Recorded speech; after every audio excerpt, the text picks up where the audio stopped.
Hi, and welcome to this edition of BCPS News. I'm Mary Beth Marsden. On today's show, we'll check out some apps development, students exercising their brain right here from our studio, and a little African dance and music. All this and more, but first let's check out what's trending.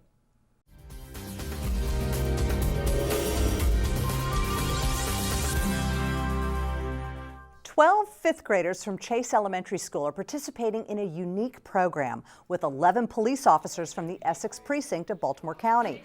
The program provides mentoring to the students during their lunchtime.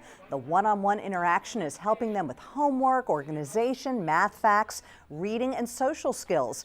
In addition, the students are also learning what it means to protect and serve and how positive community relationships are built.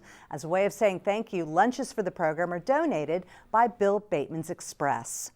Seventh graders from Pine Grove Middle School health classes have partnered with area healthcare facilities to create smoking cessation kits. The Quit Smoking kits are part of an ongoing community service project. The kits include a list of 50 ways to help quit smoking. Items to help replace the urge to light up, such as mints, gums, straws, and a personal message from each student. So far, 200 kits have been distributed, and since the kits have been so well received, more have been requested by Baltimore County Department of Health and has included some money to help supply materials as well. Recently, more than 100 dance students from 5 BCPS schools got the opportunity to participate in a day-long annual student choreography showcase. Members of Clancy Works Dance Company taught master classes in composition, improvisation, and partnering.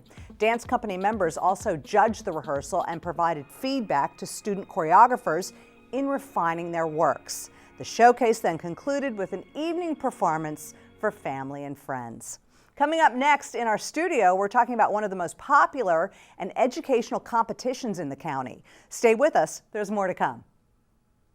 And now, another adventure with Savings Man. This is great. Every day should be like this. It will be when I retire in a few years. I've been planning and saving. Did you save for me? Well, this is unexpected. Where'd you come from? Out of the blue, just like an illness, an emergency, or a... That's enough, Mr. Unexpected. Savings Man. There's still time to plan. Find out how at choosetosave.org with a ballpark estimate worksheet. I will. Thanks, Savings Man. No, thank you. So visit choosetosave.org today. Hi, and welcome back. During the month of February, elementary and middle school students across the county will compete in the Black Saga competition. Here to explain the program are Rex Shepard, BCPS Coordinator of Secondary Social Studies, and resource teacher Stephanie Bohn. Rex and Stephanie, thanks so much for being with us. Thank you. Let's just start out simply and explain what the Black Saga competition is. Well, the Black Saga competition is very similar to its academic and other competitive programs. But in this case, the students are focused on the African American experience in the United States, and they base their research upon a book written by Charles Christian, which is entitled Black Saga. And under Dr. Christian's leadership, a statewide competitive program was established about 20 years ago. So students study material and then in competitions against other schools demonstrate their knowledge and awareness of the African American experience. So explain how the competition works exactly. Well, the coaches in each school will form a team, and students who are interested, they meet after school. It's sort of a club. They study the material, they have some competitions there. Then in January or so, they'll have an in-school competition, and they pick the 2 teams that will represent their school at the county competition, which all of the county competitions happen in February. First, we have a series of regional events to narrow down the number of teams, and then we have our final at the end of February, where the kids get up on stage and they get to compete against each other to find out which team knows the most about the African American experience. So how has this evolved over the years? I imagine that obviously more and more people are participating, more students, more schools, right? Yes, and what happens is when people see the competition and they see how much the students enjoy it and how much they learn from it, they're eager to get involved themselves. How are teachers sort of working this into the curriculum? I'm assuming that they are, particularly during this month. Well, the African American experience is integral to almost all of our curriculum because you can't separate the two. So what's happening is they're reinforcing their understandings of concepts and information and events related to African Americans, as it weaves into the American experience and the global experience. Obviously, you couldn't have an undertaking like this unless the entire school system is really committed to it. Why is it so important for the school system to stay committed to this program? It's important because it verifies for students the sense of accomplishment that they gain from preparing for this competition and then in a very public setting demonstrating to their parents and their family and friends and their teachers just how much they've learned and how well they can think on their feet. Invariably, the competition becomes more of a celebration. But with the level of achievement that students have, they're all winners. They've all worked so very hard and have something to be very proud of. And that's an opportunity for us to applaud them and recognize them for what they've been able to accomplish. What are some of your hopes, thoughts about the future of the program? You'd like to see it grow? Well, we would like to see it grow, and something that's happened over the last several years that has a lot of potential for us is the integration of technology. We have a couple of partners in Baltimore County, Coons AV and Clinton Learning, that have provided us with Promethean boards and tablets and a sound system. Oh, that's great. Yeah, it is great. So, so the kids not only get to demonstrate their knowledge, but in a sense they get to perform using technology. That they know very well. Yes. Right. Rex and Stephanie, thanks so much for joining us today. Well, thank you. Coming up next, speaking of technology, you ever wonder who's behind the development of all those apps on your phone, your iPod, your iPad? It just might surprise you. Let's check it out. The next time you download an app to your mobile device, you may be surprised by who developed it. So we've brought an app development club to Patapsco. We've been looking for a way to help the school get into the emerging technology field. I'm Sean Grimes, and my wife Stephanie Grimes run a company called Campfire Apps. Campfire Apps specializes in mobile applications for educators, families, and children. As graduates of Patapsco, each Monday afternoon, Sean and Stephanie are providing students with hands-on instruction in the creation of mobile web applications. And not just the technical requirements. They are also learning how to grow and market the product. Through collaboration, working with others, and sharing ideas, listening and giving positive feedback, it is essential to making the app a success. So I think that it's important for students to learn about mobile app development and development in general because it's a different way of thinking about problems. You're breaking them down. It really is problem solving at its best. The club is working on developing an official Patapsco High app, which will feature an events calendar, news ticker, lunch menus, and more. All geared to giving information to current students, prospective students, faculty, and parents. Still under construction, the plan is to roll out the first version sometime this month. It's a great opportunity for students. The mobile app development field is only 2 years old. It's as long as the devices are around, so it's a great opportunity for kids to get into this field and build experience and really get into it for potential careers. So check it out. This app looks to be a must-have on your mobile device. Hey, who knows? There may be a mobile app for this show one day. Speaking of shows, look out CBS and Fox. There's a new game show in town.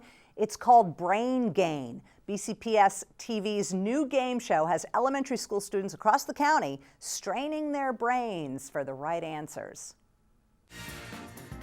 BCPS-TV has a new game show called Brain Gain. It's Jeopardy, Smarter Than the Fifth Grader, and Minute to Win It, all in one show.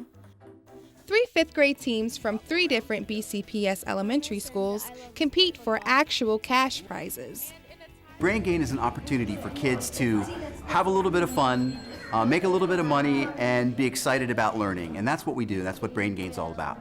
First Financial Federal Credit Union of Maryland, a BCPS partner in education for years, sponsors the show. First Financial is proud to partner with Baltimore County Public Schools to sponsor Brain Gain.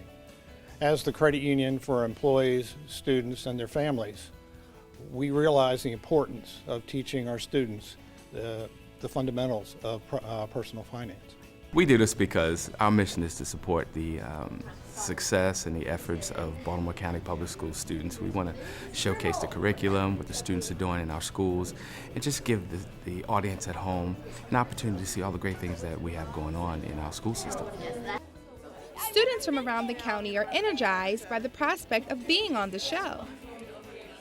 Oh my gosh, they were so excited, and they didn't want me to call their parents. They wanted to take the information home and share with their parents so their parents would be really, really thrilled. I thought it was really fun and exciting because we got to compete with other kids from other schools to see how they were doing and see how we were doing against them.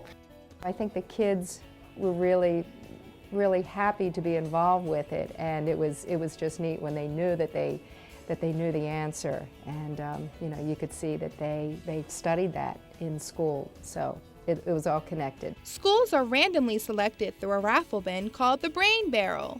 As they say, no brain, no gain. For BCPS News, I'm Breanne Richburg. By the season's end, First Financial will have awarded more than $5,000 to BCPS students to plant the seed of financial literacy. Not bad. Shifting gears now, a former astronaut is lending his encouragement to some high school students, and the Sankofa Dance Theater performed some authentic African dance. All this in our Around the County segment.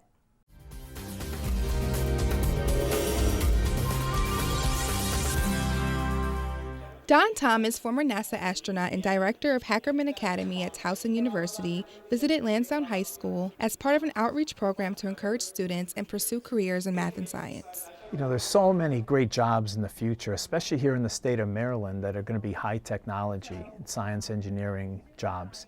And to get our kids interested in these careers, it's just vital.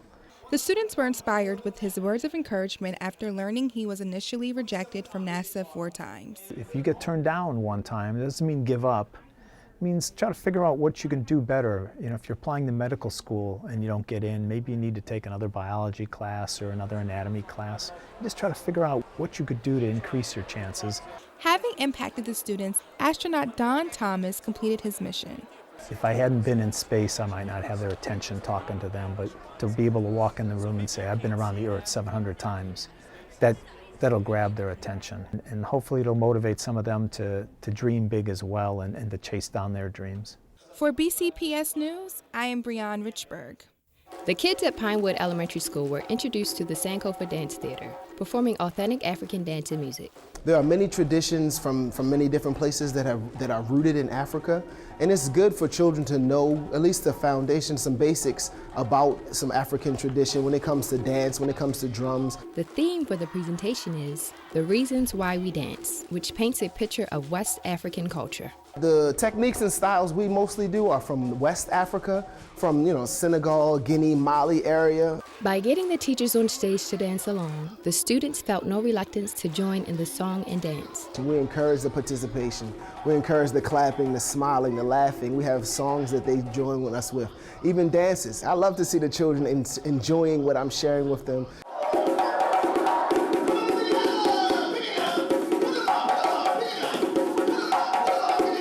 For BCPS News, I'm Christy Lynch. Did you know?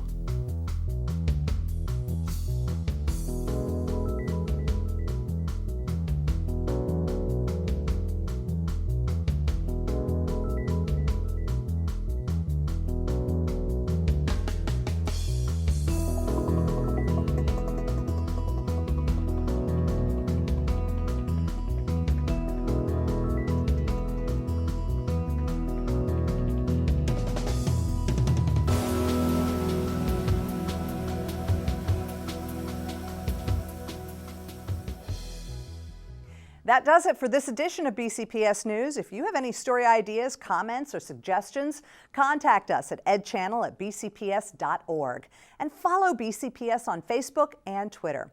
Until next time, I'm Mary Beth Marsden. Thanks for watching.